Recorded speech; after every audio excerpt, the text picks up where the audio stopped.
head to a book found early on in our Old Testament, Ruth. It's a really small book, and you might have even flipped past it a couple of times before. So let me catch you up on Ruth's story. First, there was a woman named Naomi. See, you thought I was going to say Ruth. No, she's coming. Just be patient. So Naomi had a husband and 2 sons. And due to a famine or lack of food in their hometown of Bethlehem, Naomi and her family left Bethlehem and moved to another land, a place called Moab. And while they were there, her sons married women from Moab. And tragically, Naomi's husbands and both of her sons, well, they all died. And so when our story starts, Naomi was alone except for her 2 daughter-in-laws, though she knew she probably would have to say goodbye to them too. I mean, why would they stick around still if they didn't have husbands and children to stay for? So now I'm guessing you know the name of at least one of her daughter-in-laws. That's right, it was Ruth, and the others was named Orpah. In the midst of all of this tragedy, Naomi got a glimmer of good news. The famine in her homeland was over, so she decided to head back home to Bethlehem. And the time came to part ways with the only remaining family she had in Moab. Naomi said to her 2 daughter-in-laws, "Both of you go back. Each of you go to your own mother's home.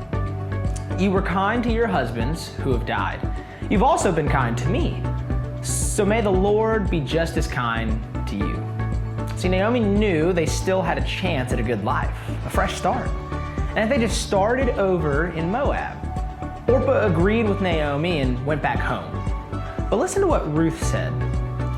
Ruth replied, "Don't try to make me leave you and go back. Where you go, I'll go. Where you stay, I'll stay.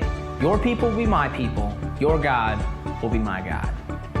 Ruth refused to return home and instead pledged to stay with her grieving mother-in-law. Ruth showed incredible kindness to Naomi, even though it would cost her her comfort, security, and maybe even her safety. What? Bottle of glue? Oh, because Ruth stuck with Naomi. I get it. That was really clever over there. So Ruth stuck with Naomi, and Naomi and Ruth traveled back all the way to Bethlehem. And as hard as that was, they received some really good news when they arrived. The fields were full of barley, and it was time for the harvest. But they also faced some bad news. Naomi and Ruth had no money, and therefore no food. They had absolutely nothing. And Naomi's outlook on life was so low that she had people starting to call her Mara, which meant bitter. What is this mess? Is it oatmeal? What kind of grain? Oh, I know what that is. That's barley. So Ruth knew that God had made a way for his people to care for those who were going through a hard time and didn't have money to get food. See, in those days, you had to harvest the fields for grain, and this is barley. And when Naomi and Ruth returned to Bethlehem, it was the barley harvest. Now, you might be thinking, well, that doesn't really help them very much because they don't have a field. Well, this is where God's plan comes into play. See, God asked his people when they harvest to leave whatever extra they dropped or missed for the poor in their community. And then the poor would come behind the harvesters and pick up what was left. This was called gleaning. So check out what Ruth says to Naomi about this. Ruth said, "Let me go out to the fields. I'll pick up the grain that has been left. I'll do it behind anyone who is pleased with me." So Naomi agreed with this, and Ruth headed down to the fields to pick up the scraps. Now, she didn't just end up in some random field. The field happened to belong to a guy named Boaz, a relative of Naomi's dead husband. Boaz was a faithful follower of God. Check out what he says. So Boaz said to Ruth, "Dear woman, listen to me. Don't pick up grain in any other field. Don't go anywhere else. Stay here with the women who work for me. Keep your eye on the field where the men are cutting grain. Walk behind the women who are gathering it. Pick up the grain that is left. I've told the men not to bother you. When you are thirsty, go and get a drink. Take water from the jars the men have filled." See, Boaz went out of his way to be kind to Ruth. Not only had Boaz heard her story and knew what she had been through, But he had also heard about the kindness that she showed to her mother-in-law by staying with her in her time of need. And check out what Ruth's reaction was. When Ruth heard that, she bowed down with her face to the ground. She asked him, "Why are you being so kind to me?" See, when Ruth told Naomi all that had just happened, Naomi was overjoyed. She exclaimed how Boaz was their family protector, that he could help them in their difficult situation. So, Naomi made a plan. Oh, thanks. You didn't throw it at me this time. That's so nice. A feather. Maybe like a quill writing a letter, or it could be birds. Wings. That's it. Nice. Okay, I got it. So after harvesting all of the fields, the workers would gather at what's called the threshing floor, where they would do the work of separating the grain from the stalks. They would often sleep there to make sure that nobody messed with their harvest. Well, one of those nights when Boaz was sleeping, who should show up but Ruth? Boaz woke up to find Ruth, who told him that he was their family protector. She asked him to take her, ready for it, under his wing and protect her.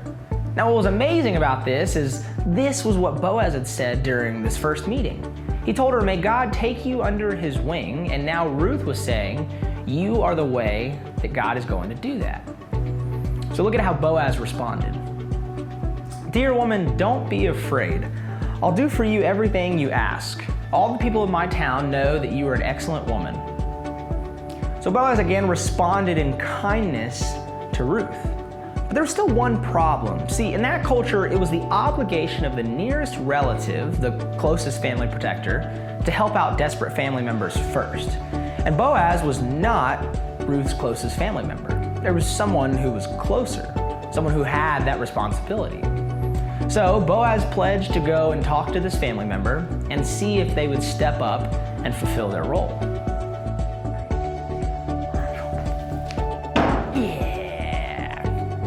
What is this?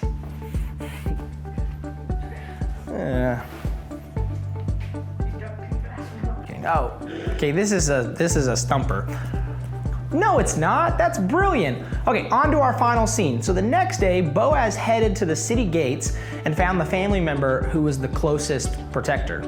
Boaz told him all about Naomi and her sad story, and he told him about Ruth and talked to him about marrying her. Now, this family protector considered the land, but he would not consider marrying Ruth. So he denied his obligation, meaning that Boaz was now the closest relative. So, what's with this then? Well, in that time, there was a custom when land was traded that one person would take off their sandal and give it to the other. This was a sign that business had taken place. So Boaz bought back the land that they were going to lose and married Ruth, preserving the family line that seemed like it was going to be lost forever. But do you want to know something even more wild about all of this? Boaz and Ruth had a son named Obed, who had a son named Jesse. Do you know what Jesse named his youngest son? David. Boaz and Ruth are David, King David's great-grandparents, and eventually Jesus would come through this family line.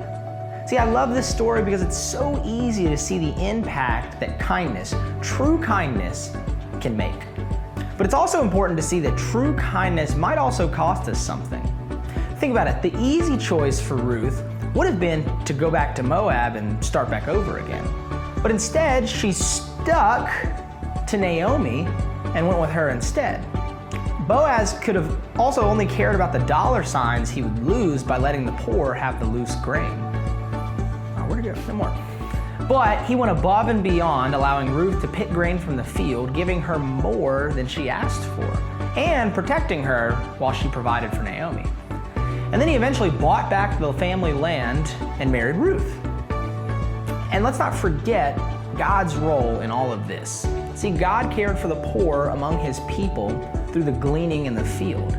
In his kindness, God brought all of these people and events together in order to care for Naomi and Ruth in their brokenness and to help continue their story. God truly was the one who protected Naomi and Ruth under his wings. But what about us? What can we learn from all of this? Well, maybe you've considered showing kindness, but the cost made you second guess it. Maybe you knew it would take more time than you were willing to give, or maybe it would involve giving something up. Maybe it would cost you some of your reputation or how you look to a certain group of people. But in Ruth's story, kindness was shown between family members and relatives, mother-in-laws and family protectors. But why is it so hard to be kind to the people closest to us? Sure, maybe your siblings might get on your nerves every once in a while, or you don't feel like doing what your mom's asked you to do, but even those closest to us, our friends and our family, deserve our kindness. Kindness matters and can make a huge difference.